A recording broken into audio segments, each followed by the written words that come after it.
2. The contempt of faith. After centuries of obscurity and preponderance of blind faith, human behavior underwent dangerous transformations. These were based on the conquests of the intellect which were thought to solve all the serious problems of life. The gigantic effort of modern technology to solve all evolutionary problems formerly regarded as supernatural caused skepticism to emerge and gain ground. Soon unbelief became a dominant force, producing negative consequences.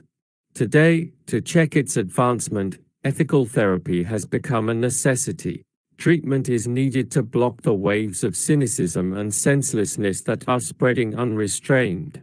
Unable to encourage the conquests of reason, and fearing the loss of supremacy, religious authorities thought it more effective to instill fear instead of love in the hearts of people. They themselves were dubious about the truths they taught, since their dogmas were devoid of genuine faith. By injecting apprehension in the minds, they thought that life could continue under their control like a rudderless ship tossed by the storm in unknown waters. With this viewpoint, they could not understand that God would, at the right time, send his messengers to liberate the earth from an arbitrary domination. Instead, they indulged indefinitely in upholding the status quo of intellectual chaos. However, when they perceived their great mistake, already the light of reason and logic was shining. Scientific investigations were destroying mysteries, while the scalpels of advanced surgery were cutting and removing organs for tests and transplants. In doing so, scientists searched for the soul, both in cadavers and in the living, an entity traditionally enshrouded in fantasies invented by those who had supreme control over the masses. Man then shifted from the totalitarianism of faith to the bondage of unbelief, from the crafty snare of blind acceptance to the endless inquiries often resulting in non-acceptance. Reason overthrew ancestral faith, but it saturated modern minds with excessive new demands. Believing it was only doing what was right, reason tried to categorize things and laws by submitting them to a zealous reliance on its calculations, concepts, and whims, new in form but typically old in imposition. Consequently, man began to believe that through the instruments he created, every expression and nuance of life would be revealed to him. But he was unaware, in his short-sightedness, of the universe's vast reality and multiplicity of its manifestations.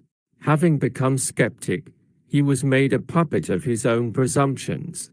Dethroning God from his creation, he erected a flimsy God whose smallness quickly fails when difficulties of the journey appear. The contempt of faith is not a real conquest of a supposedly superior intellect, but rather shows a lack of perception typical of a culture that is vain. It does not dry tears, nor quiet anxieties which only faith can mitigate and pacify. To the Spiritist doctrine belongs a great task, that of returning modern man to God, of instilling in him a rational, superior kind of faith. Through these resources, the doctrine builds faith upon facts, and the logic that follows therefrom. It supplies him with a deeper understanding of the motives and objectives of life. At the same time, it stresses the duties of charity, of work, and of humility, which are the consequences of transformation by faith. It does not impose on him a new method of believing, rather it helps him to live his belief based on the abundant evidence of facts that are registered and proven everywhere on this planet.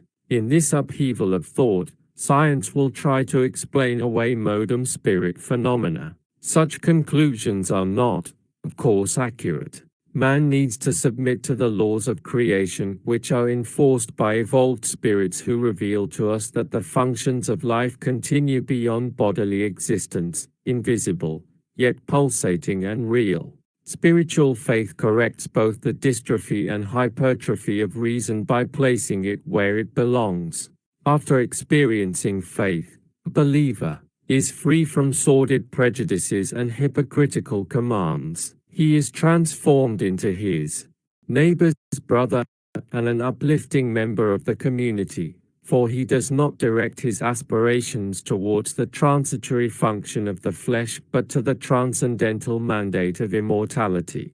He recognizes his own weaknesses and limitations, seeking to acquire the strength of progress and knowledge which make him great. He does not brag, nor does he become arrogant.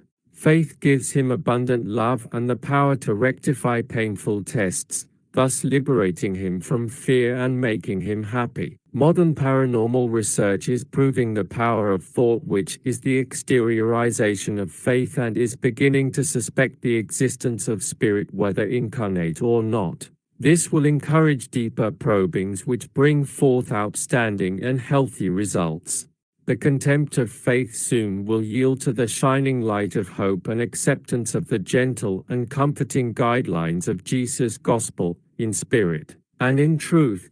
It will regenerate and gladden the earth and its inhabitants. Man will then believe in God and in Jesus and appoint himself as an heir who can accomplish a great deal, as Christ himself has declared. There will be no war and no anathema, nor any hatred in the approaching days. Faith will be man's guide, and man, after finding himself, will inherit the earth.